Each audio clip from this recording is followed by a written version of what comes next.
Page 39.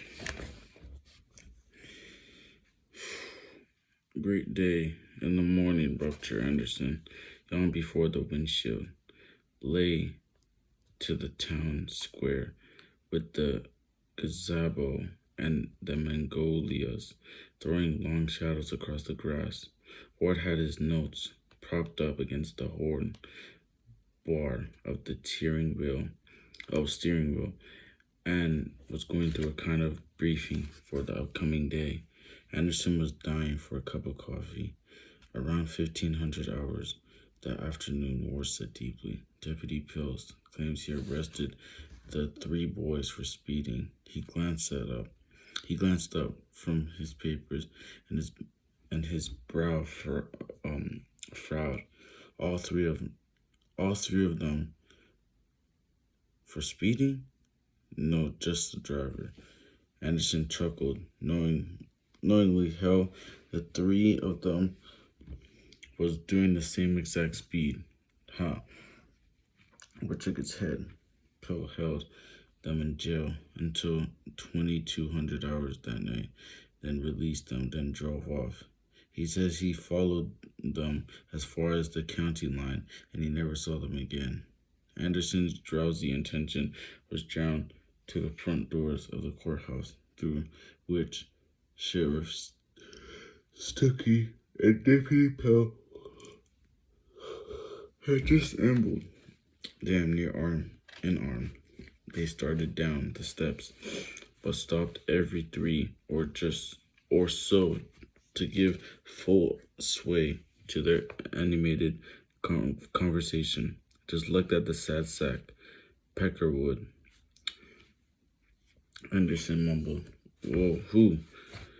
Ward asked, clear not appreciating the break in his train of thought.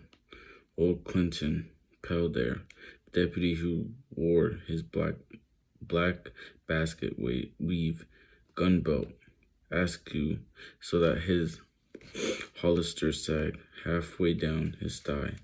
Guess these boys never heard of keepers. What's keepers? Little leather straps that help keep your Sam Brownie belt from whirring like a goddamn hula hoop. Why didn't they make a phone call? Who? Who else? The three civil rights kids. Oh, Anderson said, still tracking the slow progress of the sheriff, the deputy down the steps and across the square. Why should they? These kids were trained activists.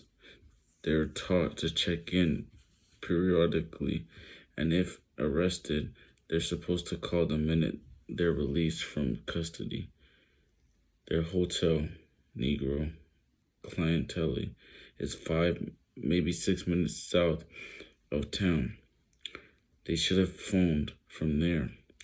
It doesn't make sense that they didn't. Who can say what a kid's gonna do?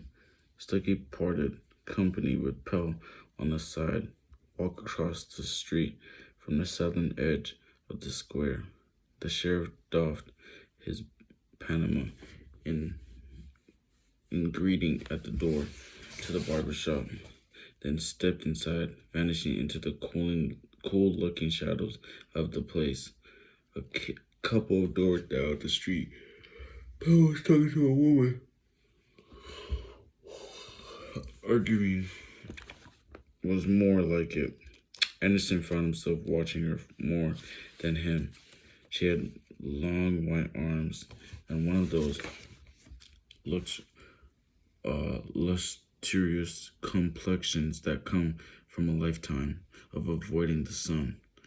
Even at this distance, he could tell that she didn't have a face that couldn't still turn heads, although he's also sensed that in the past year or so, she had come into her first fading.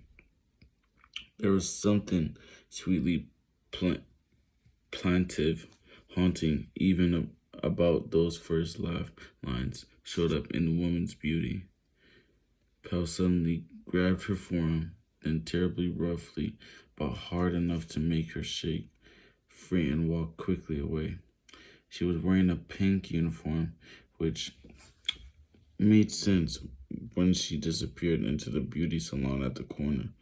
Pell looking around to asses how much his dignity had suffered, then laughed it off and all joined his boss in the barber shop.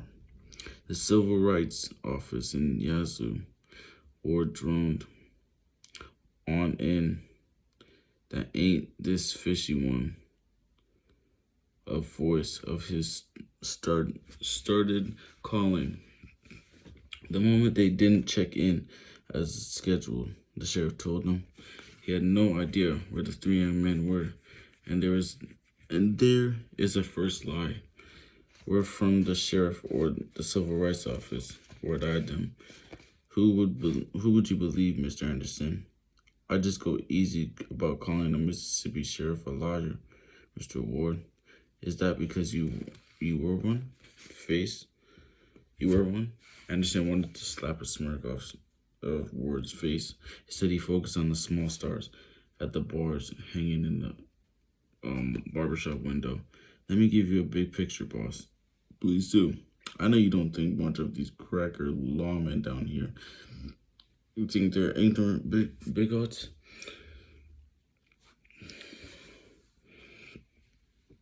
With one hand around the mint julep, another around the bullwhip, to keep the darkies in line.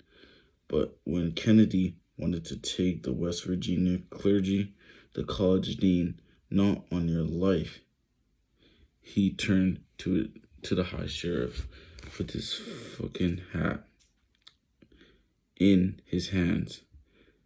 And there ain't but a handful of these old boys, Lyndon, Baines, I don't know, on a first name basis. Hell, he even knows the names of their favorite hunting dogs. See how he has treated lightly around them? See how he has to treat lightly around them? What if he expects to live in the same house come 4 years?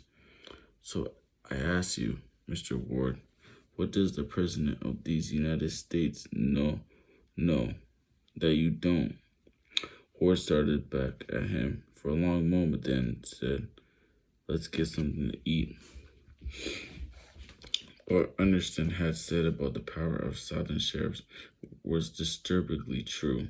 Ward admitted to himself as he stood in the middle of agent waiting to be seated in the small crowded diner, but he was not about to be intimidated by one, and so far the bureau had done a good job of thwarting any end runs these officials had sent through Congress and the Justice Department to hobble Special Agent Ward's mischief making in the completely law-abiding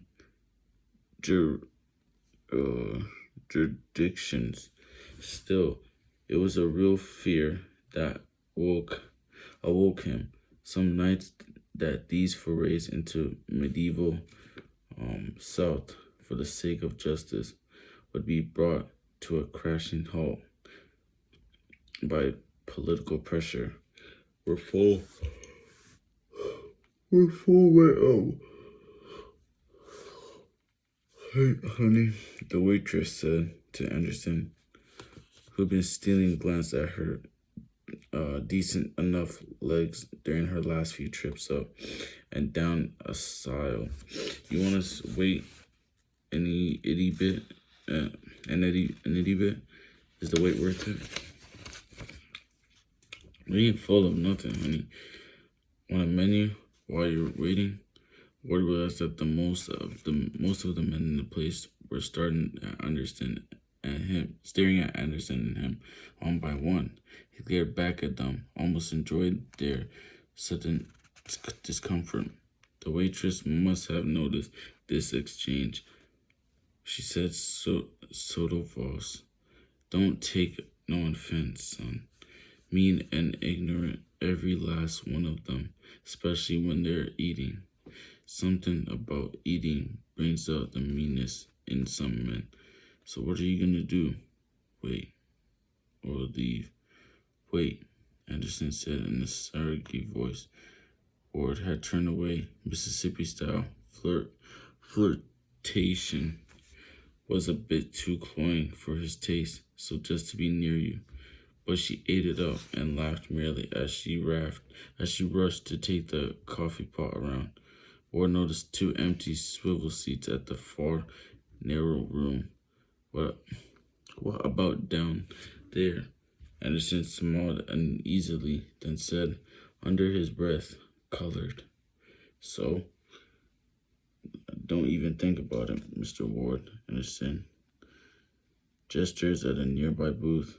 Look, these folks are almost done. They're waiting on their check, but Ward had already started down a cell, feeling the curious stares on the back as if they were hot pokers. Forcing himself to smile, he took the seat beside a young Negro and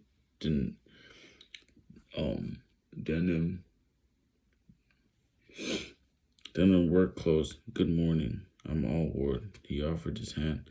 Negro declined to shake it, but didn't mumble. Hollis Johnson, so. Ward slipped the menu from its clip on the back of the chrome napkin holder and examined it. Even though the words and numbers were only blur, he fully realized that the place had gone silent. Anderson was still waiting beside the cash register, his face crimson. Things sure have been crazy around here. What, Hollis? What? Hollis? The man was staring down at his office cup, and as if waiting for some answer to this unexpected predicament to bubble to the surface. I got nothing to say, so there's nothing to be afraid of. Then Hollis Johnson looked at him with what seemed like hatred, as if the fear had filled him with hate. I said I got nothing to say, so.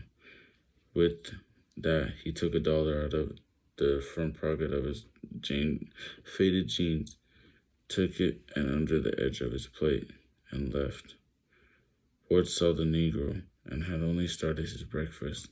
Phoenix Johnson was resting in the splintery porch steps with his elbow propped on the highest step, his buttocks on the middle one, and his small leadering heels on the lowest.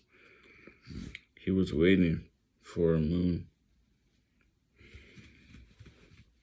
He was waiting for a moon in desultory kind of way. Although he had no sanitary, one would swell out of Alabama tonight.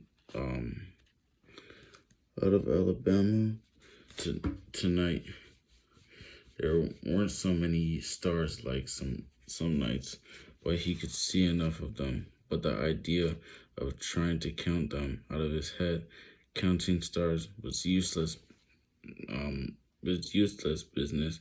His brother Hollis said, some nights like this, warm and still, he liked to borrow Hollis' flashlight and gallivant down among the reeds, hunting for the frogs and mud puppies and whatever else slithered along. But tonight, he was content to sit.